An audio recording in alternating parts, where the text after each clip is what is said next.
Ano mga ka-Johnny, ilagay na natin yung bato, buhangin, malaking bato, maliit na bato, buhangin, saka malaking bato. So layer by layer, most probably nasa 15 to 20 cm yung height na ang pagitan ng upper level yung ating mga ginamit para sa ating filtration. So ngayon, kaya lang muna natin siya para ma-clean up na yung mga buhangin saka mga bato, yung mga dumi. So kaya lang muna natin siya. Gumamit lang ako ng water pump para magtuloy-tuloy yung kanyang flow at hindi sayang yung tubig natin. So tas mamaya palitan natin siya ng mas malinis pang tubig para makita natin kung nalinis na ba siya o hindi pa. Though nilinis ko na siya kanina bago ko inilagay, pero syempre hindi pa rin tayo sure kung nalinis nga natin siya maigi. Kaya ganito muna yung ginawa natin, pa-circulate lang natin yung water para malinis siya totally. Tapos pagka nalinis siya pag na-sure na natin na malinis siya, then kakabit na natin siya sa mga faucet natin.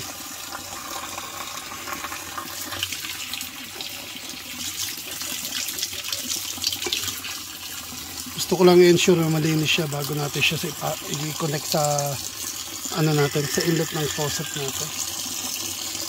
Or else magdre-drain ulit tayo. At least to, pwede natin siyang i-recycle. Paikot-ikot lang yung water, hindi sayang. Lalo na't medyo mahirap kumuha ng tubig, yun, nag-iigib pa para lang magkaroon ng tubig.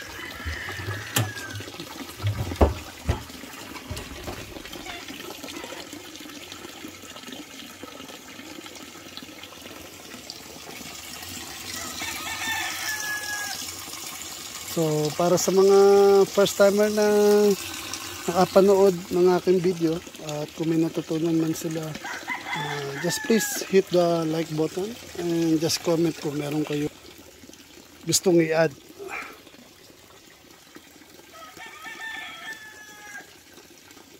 Bago natin tapusin tong ating filtration, kung meron kayong gustong i-add, then huwag po kayo mag-hesitate, just click the comment.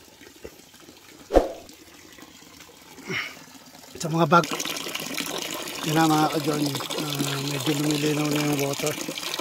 So ibig sabihin nalilinis na siya yung mga ilagay natin na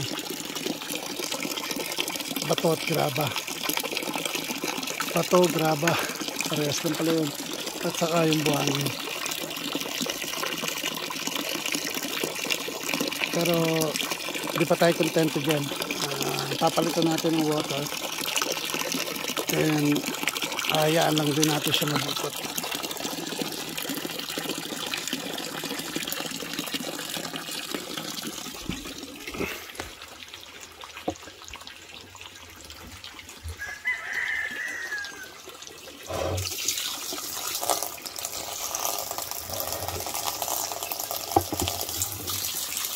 Para masigurado natin yung kalinisan pagka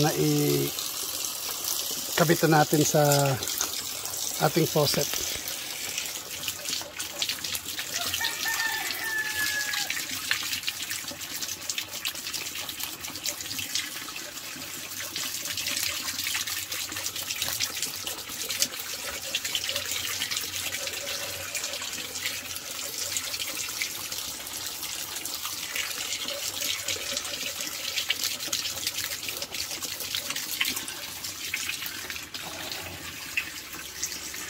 Pero papatayin na muna natin siya para makapagpahinga yung water pump natin. Then siguro later on saka natin papalitan yung water Tapos pagka nakita natin na talagang malinaw na siya, then that means pwede na natin siya gamitin. Then tomorrow pakita ko sa inyo yung full pagkatapos natin, then pakita ko sa inyo yung full na yung water system natin.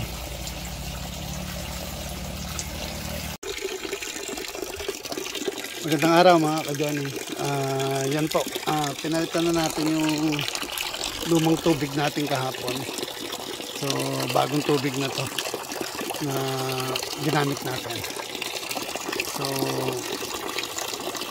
So far po ang medyo malinaw na siya, pero tignan na lang muna ulit natin. I-continuous lang natin siya para malinis. Same na ginawa natin kahapon. Pinagana ulit natin yung water pump natin na maliit. Yan. Para tuloy-tuloy lang natin, para hindi sayang yung tubig. So ginawa lang natin ng connection pansamantalang tubo para dito sa drum bumagsak yung tubig. Kasi hindi tayo mag-waste ng maraming water sa tubig. So far medyo malinaw na siya. So pwede natin sabihin na mukhang nalinis na natin yung graba at buhangin na ginamit natin.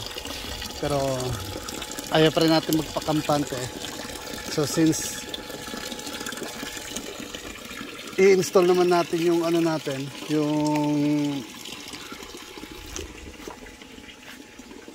yung pipe, kumbaga outlet pipe from dito sa drum papunta sa ating mga faucet.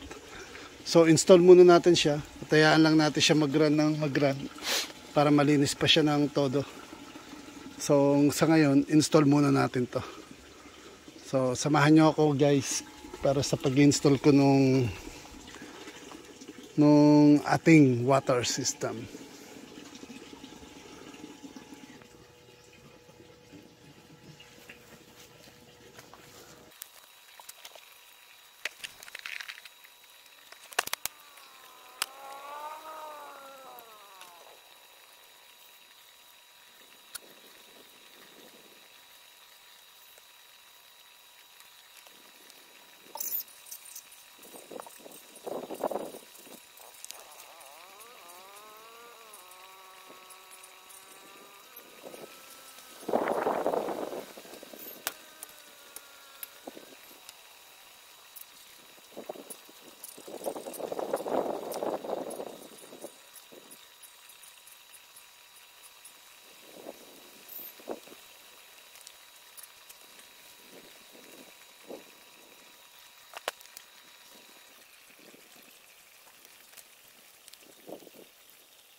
Ito na mga ka-journey, natapos na natin yung setup natin sa ating water system.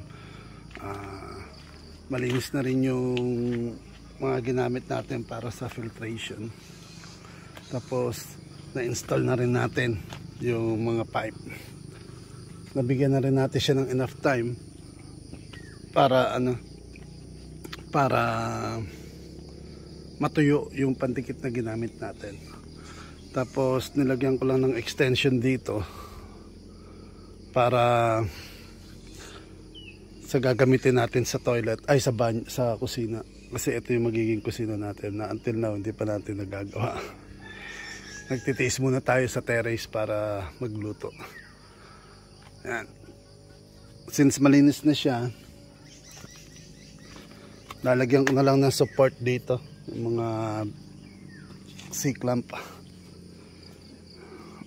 Bubuksan na natin siya, then let's try.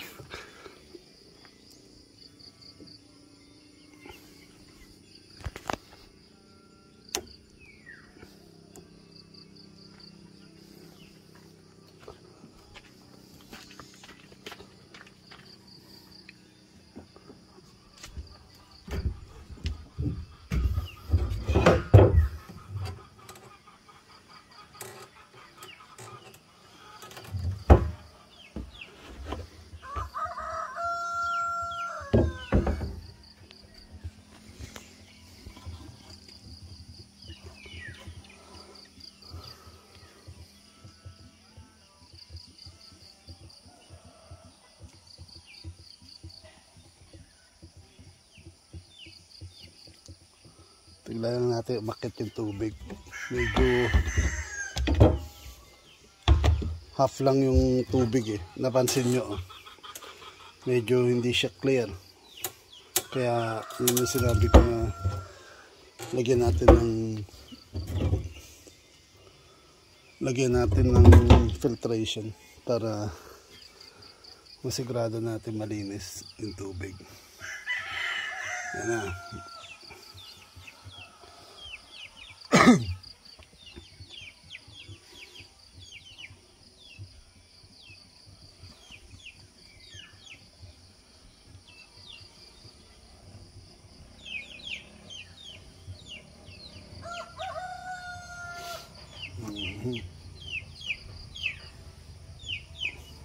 Yun na po, oh. Umaakit na yung tubig. Mamaya dagdagan natin ng tubig yan. Meron pa naman akong mga tubig doon sa container.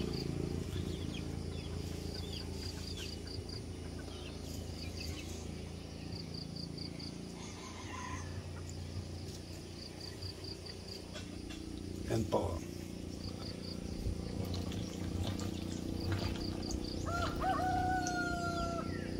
Umakit na yung water.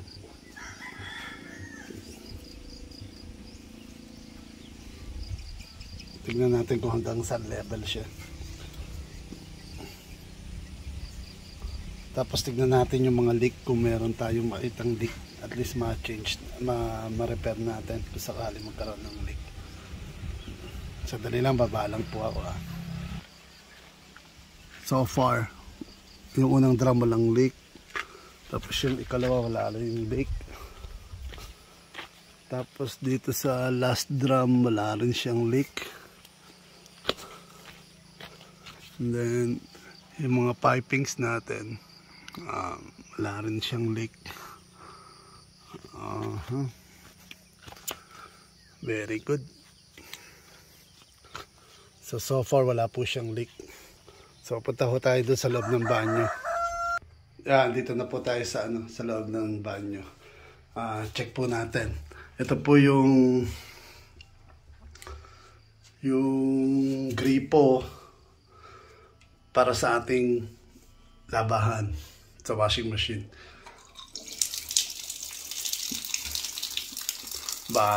Tumutulo. Tapos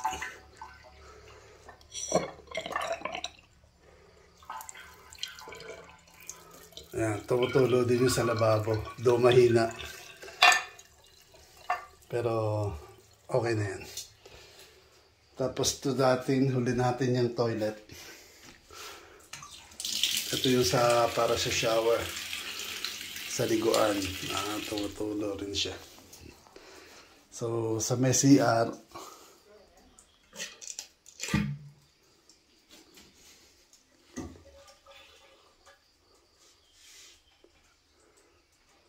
wala pa tayong bidet. Lalagyan natin, kaya hindi ho natin pinutol to. Lalagyan natin ng bidet.